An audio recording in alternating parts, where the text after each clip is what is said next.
ሰላም የተከበራችሁና የተወደዳችሁ የቻናሌ ቤተሰቦች እንደምን አላችሁ? እንደምን ቆያችሁ? በያላችሁበት ሰላማችሁ ብዝት ይበልላችሁ። እኔ ደህና ነኝ። እንግዲህ ከትንሽ ቀናት በፊት አንድ ቪዲዮ ሰርች ነበረ። የሰውነት እበጥ በራሴ ኤዲት አድርጌ የራሴን ፊት አድርጌ እያሳየኋችሁ ነበረ እና አንድ ሰው ያው ክሪቲካል ነገሮች ስለሆኑ መሰረታዊ የሆኑ ነገሮች ስለሆኑ እናንተም እኔም ቤተሰባችሁም ቤተሰቤም ሊደርስበት የሚችሉ ጉዳዮች ስለሆኑና ቶሎ ለይቶ መታከም ያለበት ወይ ደግሞ ያለባቸው ካልታከሙ ግን እስከ ሕይወት ፍጻሜ ሊያደርሱ የሚችሉ ኬዞች ስለሆኑ ደጋግሜ የማነሳላችሁ ብዙ ቪዲዮዎች ልታዩት ትችላላችሁ። እና እንግዲህ ኮመን ብዬ የነገርኳችሁ አንድ ሰው የተለያየ የሰውነት ክፍሉ ሊያብጥ ይችላል። ስፔሻሊ አሁን እያወራው ያለሁት የተለየ የሰውነት ቦታ ብቻ ሳይሆን በሁለቱም ሳይድ እግርና የሁለት እግር ሁለት እጅ ሊሆን ይችላል ፊት እና ሆድ ላይ ያሉ እበጦች ጠቅላላ የሆነ የሆድ ነው እንጂ ስፔሲፊክ የተለየች ቦታ ሰርከምሳይዝ የሆነች ቦታ እበጥ እያወራን አይደለም ያለ ነው። ያ ሌላ ኢሹ ስለሆነ ማለት ነው። ስለዚህ አንድ ሰው እነዚህ አይነት ነገር ጠቅለል ያለ ወይ ደግሞ ጀነራላይዝድ የሆነ ቦዲ ስዌሊንግ ወይ ደግሞ ሰውነት ማበጥ ሊኖር የሚችልባቸው በዋናነት 4 ወይም 5 ናቸው። ተጨማሪ ሌሎችም ነገሮች አሉ ኮመን የማይሆኑ። ስለዚህ የመጀመሪያው አንደኛው የልብ ህመም ነው ወይ ደግሞ የልብ ኬዝ ወይ ደግሞ የልብ ድካም ይባላል። እንግዲህ ልብ በተለያዩ ምክንያቶች ልብ ልትደክም ትችላለች። በቂ የሆነ ደም ወደ ሰውነታችን ላታደርስ ትችላለች። በዛ ምክንያት እሱን ለማካካስ የተለያዩ ሜካኒዝሞች ወይ ደግሞ የተለያዩ ነገሮች ይካሄዱና ሰውነታችን በውጭ ላይ የሚታይ ነገር ወይ ደግሞ ፈሳሽ ኖርማል ስራውን እንዳይሰራ በመሆኑ ምክንያት ከደም ቧንቧ እየወጣ ከጡንቻ አልፎ ወደ ቆዳ ከደም ቧንቧዎች ሙሉ በሙሉ ይወጣና ወደ እንትን ይገባና ይህን እበጥ ሊያመጣ ይችላል ማለት ነው። ስለዚህ ብዙ ጊዜ የልብ ኬዝ እበጥ የሚጀምረው ለሁሉም ላይሆን ይችላል፣ ግን ብዙ ጊዜ ከታችኛው እግር ማለትም ከጫማ ከታችኛው በሁለቱም በኩል ማለት በአንድ በኩል አይደለም እያወራ ያለ በሁለቱም በኩል ይጀምርና ግራጁዋሊ በሂደት ደግሞ ወደ መሀል አገዳ ከመሀል አገዳ ወደ ታች ወደ ብልት አካባቢ ይመጣል። ከዛ ወደ አካባቢ ከፍተኛ የሆነ ፈሳሽ ይጠራቀማል። ሆድ ላይ ስንል አንጀት ላይ አይደለም፣ በአንጀት ዙሪያ ፈሳሽ ይጠራቀማል። ሙሉ አንጀት ላይ አይደለም፣ ቆዳ ላይ ሊሆን ይችላል፣ ከቆዳ በውስጥ ሊሆን ይችላል፣ ወይ ደግሞ ጡንቻዎች ላይ ሊሆን ይችላል። ስለዚህ በዚህ ምክንያት ፈሳሽ ይጠራቀማል ማለት ነው። ከዛ ወደፊትም ይመጣል። እንደዚህ አይነት ከላይ ወደታች እንደዚህ ከሆነ ቲፒካሊ ካርዲያክ ወይ ደግሞ የልብ ኬዝ ነው ብለን እናስባለን። አንድ ሰው ደግሞ እበጥ አበጠና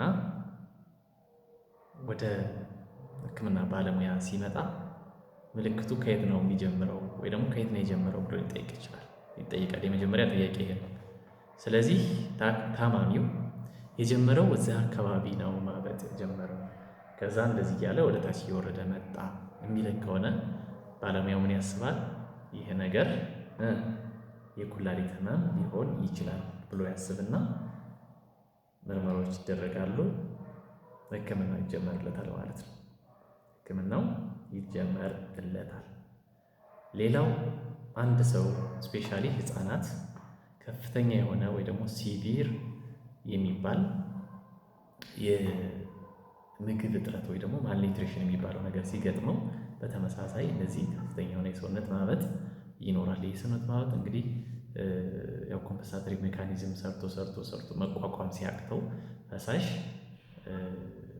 ወደ ውጭ ወጣና በቆዳ ላይ ከቆዳ በስር መጠራቀም ይጀምራል። እበጥ ይመጣል ማለት ነው ወደ ውጭ። ምክንያቱም ለእኛ ልብ በደንብ አግባቡ ስራ እየሰራች አይደለም ማለት ነው። ወደ ተለያዩ እንትኖች ሰውነት ክፍሎች ደንብ ስራውን እየሰራ አይደለም። ከዛ በዚህ ምክንያት ጨው ወይ ደግሞ ሶዲየም ወደ ውጭ መውጣት ይጀምራል። ከዛ እሱን ተከትሎ ደግሞ ውሃ ወደ ውጭ መውጣት ይጀምራል። ከዛ ሙሉ በሙሉ ደም ቧንቧ ላይ ያለው አብዛኛው ፈሳሽ ወይ ደግሞ ወተር ወደ ቆዳ አካባቢ እና እዚህ ከቆዳ በውስጥ ሰብኩታነስ ቲሹ አካባቢ ይጠራቀማል ማለት ነው። ስለዚህ አንደኛው 1 2 3 ነገርኳቸው። ሌላ ደግሞ አንዳንዴ ሳይሆን የታይሮይድ ወይ ደግሞ የጎይተር የእንቅርት ላይ ችግር መጨመር ሊሆን ይችላል፣ መቀነስ ሊሆን ይችላል። ሁለቱም ማበጥ ያመጣሉ። በብዛት እንግዲህ ግሬቭስ ዲዝ ይባላል እዚህ አካባቢ። አውቶኢሚዩን ወይ ደግሞ አውቶኢሚዩን ማለት የራሱን ሴል ራሱ የሚበላ አንቲቦዲ ፕሮዲስ መደረግ ማለት ነው። እና በዛ ምክንያት እንደዚህ አይነት ነገር ይፈጠርና እዚህ ጋር ያብጣል። ከዛ አይኑ እንደዚህ ይሆናል። ይሄኛው ግሬቭስ ዲዝ ይባላል። ሌላ ደግሞ ሰውነቱ እዚህ ጋር ማበጥ ምናምን፣ ዲፕሬሽን ውስጥ መግባት፣ ኮንስቲፔሽን ወይ ደግሞ ድርቀት፣ ድብርት እና የሆነ ቅዝቃዜ መሰማት፣ የሆነ ኢነርጂ ማጣት፣ የሆነ ራስን ይብል ለማጥፋት እንደዚህ አይነት ስሜቶች ሲኖሩ ደግሞ የታይሮይድ ሆርሞን መቀነስ አይነት ነው። እበጥም አለው ማለት ነው። 4 ነገርኳችሁ። 4 ነገር ነው። ሌሎች ደግሞ እንግዲህ የተለያዩ በአለርጂ ምክንያት ይመጣሉ። ለምሳሌ የተለያየ ነገር ሲነድፈን ፊት አካባቢ ብዙ ጊዜ ስፔሲፊክ የተለየ ቦታ ነው የሚሆነው። ለምሳሌ ንብ ሲነድፋችሁ ያብጣል። ሌሎች እባብ ሲነድፋችሁ ሌላም ነገር። ግን ይሄ የተለየ ቦታ እጅ ላይ ከሆነ እጅ አካባቢ፣ እግር ላይ ከሆነ እግር አካባቢ እንደዚህ አይነት እበጥ ሊኖር ይችላል። ያኛው ደግሞ የሚመለስ ነው። ይሄኛው ነገር ግን የሚመለስ ነገር አይደለም።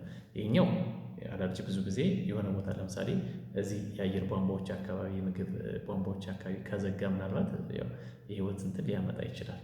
እስከ ሞት ድረስ ሊያደርስ ይችላል። መታከም አለበት። ቢርቢ ነው መታከም ያለበት። ከዛ ውጭ ግን ያኛው ከታከም ቶሎ ሚድን ነው። ለረጅም ጊዜ የሚቆይ አይደለም ማለት ነው። ግን የተለየ ስፔሲፊክ የሆነ ቦታ ማበጥ ሊኖር ይችላል። ያ ምንድን ነው? ለምሳሌ ካንሰር ያለበት ሰው የሆነ ቦታ ላይ ሊያብጥ ይችላል። እግሩ ላይ ሊሆን ይችላል፣ ሆዱ ላይ ሊሆን ይችላል፣ እጁ ላይ ሊሆን ይችላል፣ በሌላ ምክንያት። ለምሳሌ ሌላ ደግሞ የደም መርጋት አይነት ነገር ካለ ዲቪቲ የሚባል ዲፕ ቬነስ ትሮምቦሲስ የሚባል ነገር አለ። ይሄ ማለት ብዙ ጊዜ ባት ላይ ከፍተኛ የሆነ ህመም ያለው፣ ከፍተኛ ነው ሙቀት ያለው፣ ከዛም እበጥ ባት ላይ በብዛት ማለት ነው፣ ጭናም ላይ ሊሆን ይችላል። እንደዚህ አይነት ስፔሻሊ ደግሞ በአንደኛው እግር ላይ አይነት ከሆነ እነዚህ አይነት ከሆነ ብዙ ጊዜ በአንድ ነው። ይህም ሊከሰት ይችላል። ስለዚህ ሜካኒዝሙ ወይ ደግሞ አመጣጣቸው የሁሉም እበጦች የተለያየ ነው ማለት ነው። ስለዚህ እንደዚህ አይነት ነገር ሲሰማቸው ስፔሻሊ በሁለቱም በኩል አይነት ከሆነ ችግሩ ከኩላሊት ሊሆን ይችላል፣ ከልብ ሊሆን ይችላል፣ በጎይተር አካባቢ የሆርሞን አለመመጣጠን ሊሆን ይችላል። ሌላም መድኃኒቶችም አሁን ለምሳሌ የመድኃኒት አድቨርስ ኢፌክት ወይ ደግሞ የጎንዮሽ ጉዳት እበጥ ሊያመጣ ይችላል፣ ግን የማይቀጥል ማለት ነው። ስለዚህ ኖቲስ ማድረግ መለየት፣ ከዛ ደግሞ ለከፋ ጉዳት ከመዳረሱ በፊት በጣም ትንሽ ነገር ሲታይ ወደ ሕክምና ቦታ መሄድ አለበት ቶሎ እንትን ማለት ከተባባሰ። አሁን እንግዲህ የእኛ ማህበረሰብ አብዛኛው ማህበረሰብ እንደ ሀበሻ ኦልሞስት ችግር ውስጥ ከገባ በኋላ ኢቭን ማከም በማይቻልበት ደረጃ ማከም እንኳን ቢቻል ረጅም ጊዜ በሚታከምበት ሁኔታ ነው ሊመጣ የሚችለው።